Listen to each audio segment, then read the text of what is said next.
Good evening. The time is 6 p.m. Central Standard Time. This is your host, Buffy Williams.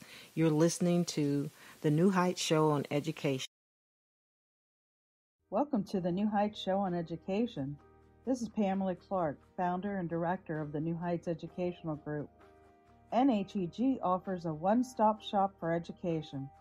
Check out our website at www.newheightseducation.org and our Learning Annex to explore fantastic educational options. Right now, you might be struggling through your classes or even failing them. You might be worried that you may not finish high school. There might have even been a thought that you may not be smart enough. Well, the New Heights Educational Group begs to differ. We not only think you are smart enough, but with our help, you will complete your high school diploma.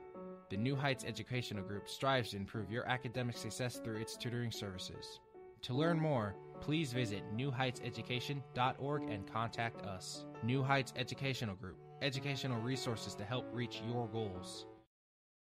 This podcast is brought to you by Silicon Valley High School, the world's fastest growing, video-based, self-paced, teacher-supported, fully accredited online school that's recommended by more than 96% of students. Take individual courses at just $95 each, or earn your high school diploma at any age. Check us out at svhs.co, and I hope you enjoy the show. This week's episode, we will discuss education reform on mission. Hello, everyone. This is Danielle Washington coming to you live from Miss Buffy Williams' office. Just sitting around thinking about life and trying to become better people tonight, so check us out. Welcome back. You're on the air with Buffy Williams, and you have been listening to the New Heights Show on Education. We have been discussing the show's purpose on mission.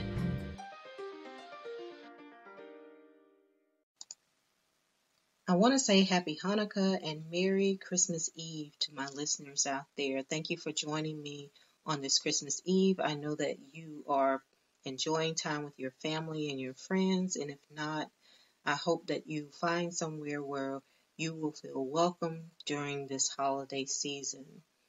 Our topic for tonight is Ohio launches its strategic plan for education, which is Each Child, Our Future. And as I thought about that, I had a few comments from some of our listeners, and they also wanted to know my thoughts and my experiences on dealing with schools and their strategic plan. Those of you out there who know me very well know that I always kind of look for a company or education system strategic plan, because it does us no good to look at what we're doing now if we can't plan for our future for our children. So a strategic plan for me is kind of second nature. It's something that everyone should have implemented, no matter what type of business they are in, but especially in the education field. And for those listeners out there who have never had the opportunity or have never thought about, well, what is my school system strategic plan? I do encourage you to go on the Board of Education's website and look at what their strategic plan is for the whole school system, because they have to have some type of direction as to where they want their schools to go. And it kind of reminded me of a story that I also shared with a friend regarding one experience that I had in particular when I moved to a particular state, and I was wondering, okay, why is it that at this point in my life, I've received this opportunity to go to this particular location, this particular state, this particular town. And I was elated to be selected.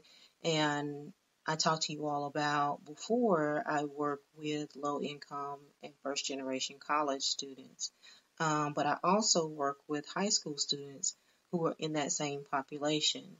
In this particular area that I went to, there was nothing very alarming about it.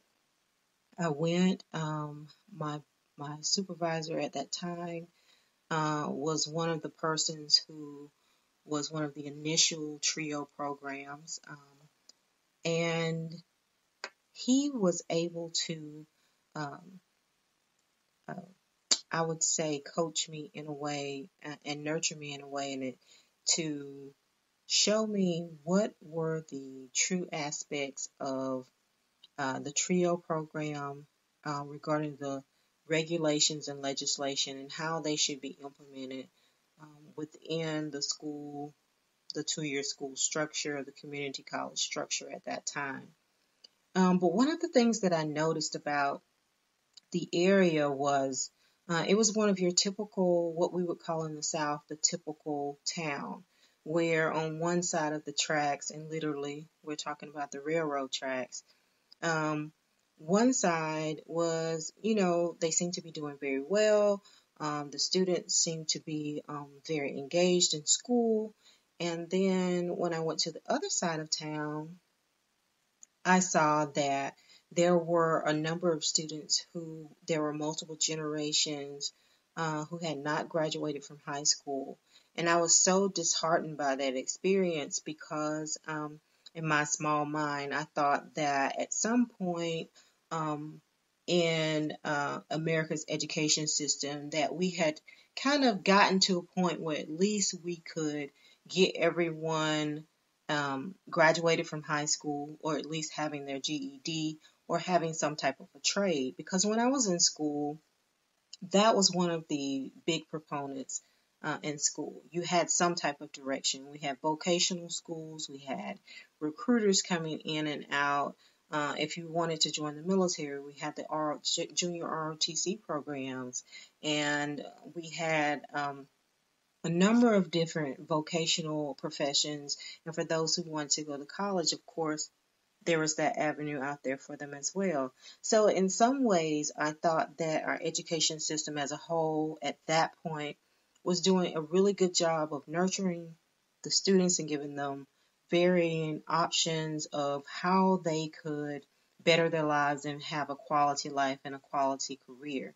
And when I got to this particular town, I was so disheartened and heartbroken, really, that there were multiple generations living in one household where no one had a high school diploma. And I was faced with the challenge of motivating these young people to see beyond their circumstances of where they currently were. And so for me, the strategic plan started then. It started in my mind of where I wanted the program to go, but also keeping in mind, just like Ohio and every other school system, keeping in mind that this plan is not just words on a paper. These plans will change a child's life. They will make a difference in a child's life. And we also have to remember that when we implement these plans and when we read these plans, that we are actually having buy-in, not only buy-in as a parent or educator, everybody in the partnership efforts have to have buy-in to whatever the strategic plan is so that we can better the lives of our students. And so I really like the theme of the Ohio Strategic Plan for Educators, which is each child, our future. And this plan was developed by the State Board of Education and the State Superintendent of Public Instruction. And this is for the K through pre-K through 12th grade education. And their goal is to uplift, the aspirations of their students, create hope and excitement, and gain development on state education levels and policies to promote higher education. And that's a mouthful, right? So we always say that we're going to aspire to create hope and excitement in a child. But what do you do when a child is in a difficult environment and they come to school and maybe the last meal that they had was at school? And so those are the types of challenges that all school systems face. And no matter what region, no matter what location you're in, excuse me, all of those things impact our children. So again, for Ohio, they started this strategic plan in the summer of 2017, and they had more than 150 Ohio-based partners that were helping to develop this plan. And for those of you out there who haven't taken a look at it, it is on the website for you to view. But as a part of this partnership team for Ohio and this 150 partners, they had parents engaging in how are they going to implement the strategic plan. They also had caregivers, they had pre-K through 12th grade educators, of course. They had higher education professionals and representatives. They had business leaders, employers, community members, state legislators, and of course they had students on this panel or in this group of partners. And they attended over 12 regional meetings across the state so that they could receive feedback from their constituents in order to make this the best impactful strategic plan that they could possible. So they talked to more than 1,300 Ohioans to handcraft this strategic plan for the students in the Ohio area. So that particular school system has 240,000 educators, and they serve 3,500 schools with more than 1.7 million children in that particular school system. And so we're just talking about the Ohio school system and how they could potentially impact the student success. And they are looking at the whole student. So they are really taking the approach of looking at all aspects. Not only, I know that we talked about, do you feel that educators now in the school systems have such a high demand on the things that they need to provide? Can they really provide those things, or are they limited in what they can provide based on everything that the students are facing these days? It seems so overwhelming sometimes, but when you have a partnership effort, when you have buy-in from the community, all of these things can be successful. But all of the pieces of the puzzle have to work together. It can't be, divided in one area or another. But Ohio, and I'm saying that in the sense that you have to work in the best way possible.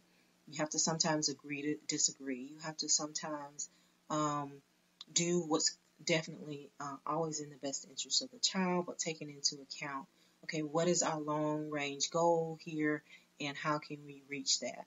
And so some of the things that Ohio is doing is they're looking at like 4 equal domains. They're looking at equality, partnerships, and quality schools. And you can't do this without partnerships. One of the things that they definitely want to do is they want to increase the percentage of their high school graduates from one year to another. They want to make sure that their students are succeeding, not only just getting through high school, but actually succeeding at that experience and having an opportunity for career or technical education, apprenticeships at 2 or 4 year colleges, maybe even entering the military, but also making sure that they have a living wage after they leave the high school system, which is very commendable for them to aspire to. So all of my listeners out there, I want you to chime in and let me know what your thoughts are. But those 4 domains that they were looking at, they want to look at the fundamental knowledge and skill level of the child, because you always have to have a baseline of, where are we working from, of course. And then they want to look at also, after they look at the foundational knowledge and skills of the child, they also want to look at what is the curriculum that we're offering? Is it a well-rounded curriculum? What is the content there? Also giving the students leadership and reasoning skills